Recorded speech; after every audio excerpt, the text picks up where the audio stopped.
Hi, I'm Perry Atkinson, General Manager here at theDove. Hey, check out our other videos and check out our website at thedove.us.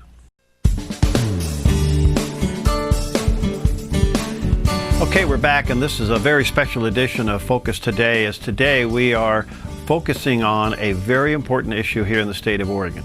Did you know that your tax dollars, if you're a citizen of Oregon, pays for 11 abortions a day? So we're gathering signatures all over the state, and in particular today here in the Medford area at the Malello Coffee House right behind Costco. We're asking you to swing on by and sign the petition to stop your tax dollars for paying for 11 abortions a day. If we can get enough signatures to get this on the ballot by November. And I want to say thank you to the many of you throughout the day who've been swinging by Malello's and signing the petition. We have a lot of things to give away out there and all of that. You don't have to buy anything, do anything, just swing on by there and sign the petition. And we have some certificates for you, drawings and things like that. But that's what today is all about. I am really delighted to have a very special guest with us. Melissa Ohden's with us today. She's an abortion survivor, and she's the founder and the director for Olivia's Sake.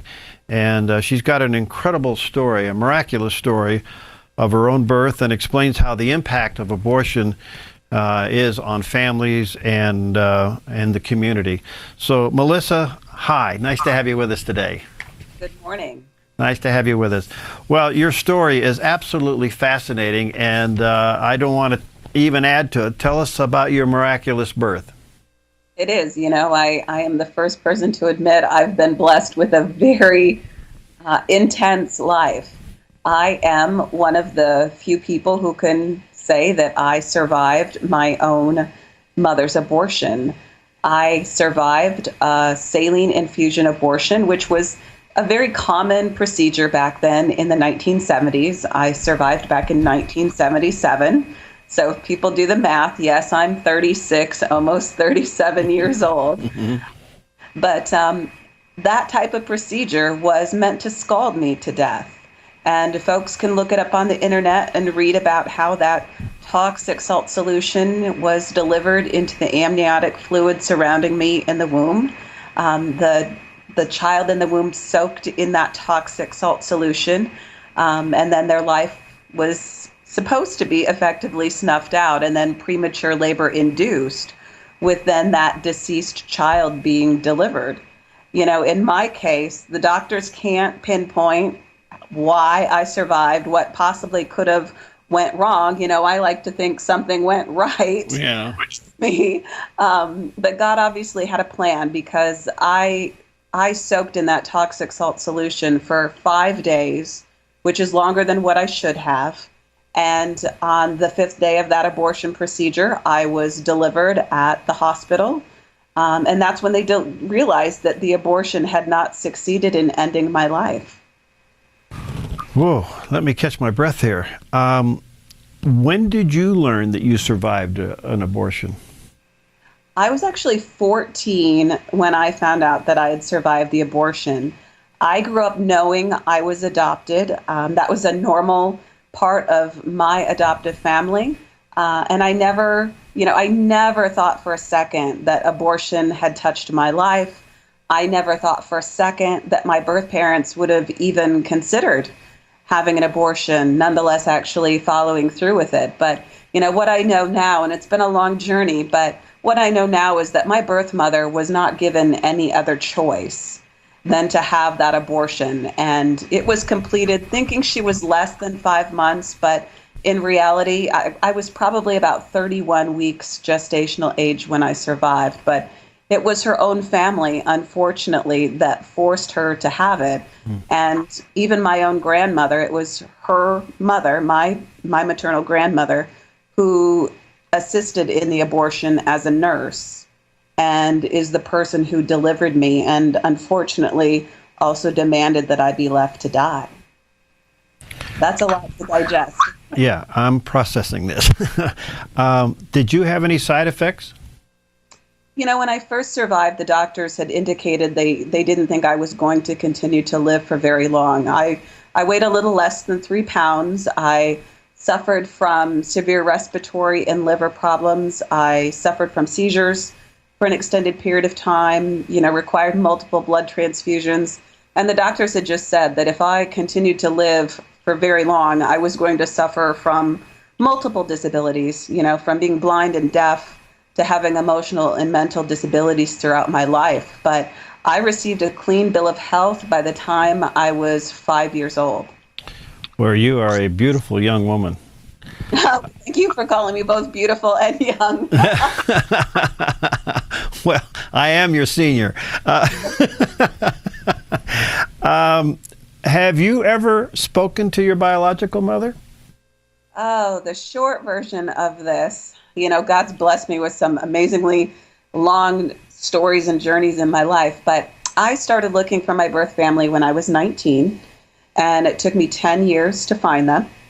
When I found my biological father, I found out we were living in the very same city. Whoa.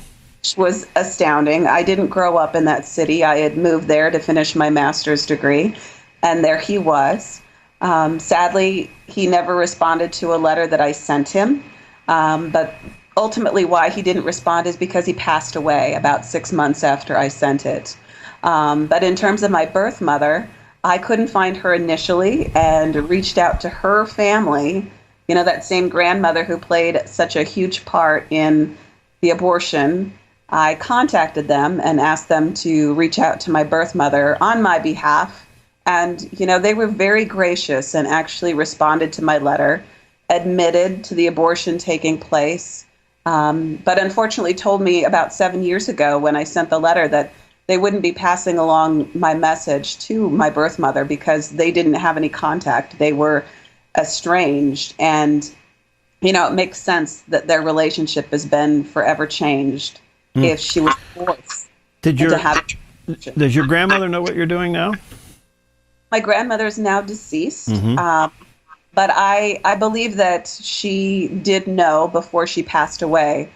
Because I had some contact with them right before I came forward publicly in 2007, which is, that was important to me. I wanted them to hear from me first. But, I just in the last year have been connected with other members of my birth mother's family, including my birth mother. We haven't met yet, but we, pass along emails, we pass along written correspondence, and, it's been life-changing for me to see. I was not a victim in this, because God redeemed it in a huge way for me. But what I know is that my birth mother was incredibly victimized. Not only was that abortion forced on her, but what I know now is that she did not know that I survived. Whoa. Yeah, I know. Another bombshell, right? Just when you think I might be done. Wow. Wow, this is so impacting. When did you know that God saved you? Oh my gosh, immediately. I mean, I was 14 years old. I sit my mother down, my adopted mother, to have her explain to me why my older sister, who's also adopted, was suddenly talking about being more wanted than I was. And that's when my mom had to tell me about surviving the abortion. And, in that moment of time, I just knew.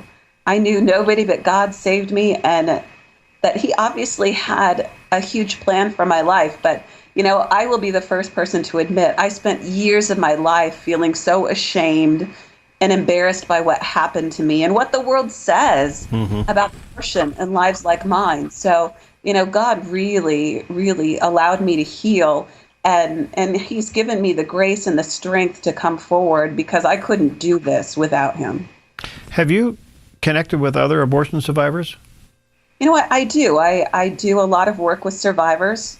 Folks can visit theabortionsurvivors.com, and on that page, they can read stories of other survivors, statistics, watch videos. I've been connected with now 180 other survivors, most coming from the United States, mainly because of the large majority of abortions that take place here. But, I always tell people, if you passed most of us on the street, You would never guess in a million years that we've survived what we did. Your message to a woman who's considering abortion, and no matter what the cause of pregnancy is, whether it was incest or rape or whatever, infidelity, what's your message? My message is, I'm not in your shoes to know what you're going through, but what I can tell you is that I've never seen abortion be the answer to anybody's problems. Whatever you are going through, that is the problem. The child is not the problem. The pregnancy is not the problem. And there are people who are always going to be here to support you, even if you feel like you're alone or people are forcing you to make that decision. There are resources and supports out there to assist you. And abortion has lifelong consequences, not only for that child, but also for you and other people in your life. Melissa, in the state of Oregon, we have 0 restrictions on abortion. Today, we're trying to get enough signatures on a petition between now and the end of June to put on the ballot a measure to stop our taxpayers, our taxes paying for abortion. We are paying right now, whether we like it or not, through court order. We're paying to kill 11 babies a day. What can you say to Oregonians today? It's easy to think that somehow it doesn't involve you, that it doesn't touch your life. But in reality, I can honestly say that nobody's life is untouched by abortion. And for somebody like me, I'm not only a survivor, but I'm somebody's wife and I'm somebody's child. I'm somebody's mother. I am 29 weeks pregnant right now with our second child. And, I wish that people would stop for just a second and think about not only how abortion affects all of us, but what it's like for somebody like me and my family to live every single day knowing that tax dollars go to funding something that was meant to end my life. It changes things when you realize that. You are an inspiration, and you're beautiful. Again, it's theabortionsurvivors.com is the website. And Melissa, you have touched us deeply. Thank you for your time. And let's stay in touch, okay? Thank you so much. All right, God bless you. We'll be right back.